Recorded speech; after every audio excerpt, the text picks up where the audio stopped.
जंगल, सकाळची वेळ, धुकं, पक्ष्यांचा हलका आवाज आणि अचानक माणसाचा शेवटचा श्वास. रामटेक तालुक्यात आज प्रश्न नाही, आज भीती आहे, आज मृत्यू आहे. कालपर्यंत बातमी होती, आज वास्तव्य आहे. आणखी किती प्राण घ्याल, आणखी किती घर उद्ध्वस्त कराल, आणखी किती वेळ प्रशासन झोपणार. 8 फरवरी, माणेगाव उमरी, अस्वलाचा हल्ला, एका महिलेचा मृत्यू, अजून चिता पेटलेली नाही आणि नियतीनं दुसरा बळी मागितला.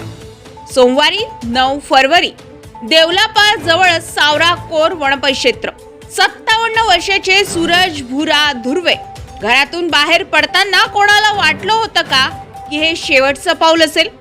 कक्ष क्रमांक 495, घनदाट जंगल आणि अचानक रानडुकराचा थरकाप उडवणारा हल्ला, जोरदार धडक.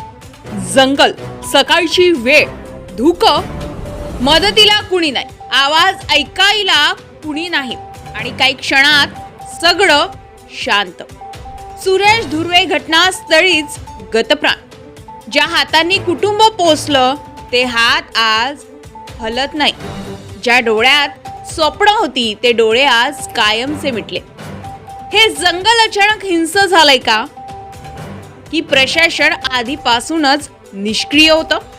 धोक्याची सूचना कुठे आहे, संरक्षण कुठे आहे? फक्त मृत्यूनंतर पंचनामा हेच का उत्तर? काल अस्वल, आज रानडुक्कर, उद्या वाघ आणि बळी. नेहमी सामान्य माणूस. रामटेक तालुक्यात भीती पसरली आहे.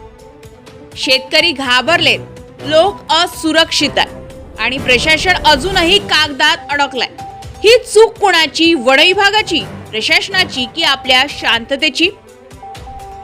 ही फक्त बातमी नाही, हा इशारा आहे. आज आवाज उठवला नाही तर उद्या बातमी आपलीही असू शकते. तुमचं मत कमेंटमध्ये नक्की सांगा. आवाज उठवा, कारण हा आवाज थांबला तर पुढचा श्वास कोणाचा थांबेल हे सांगता येणार नाही. गजा महाराष्ट्र 24 न्यूज करिता पंकज चौधरी, रामटेक, नागपूर.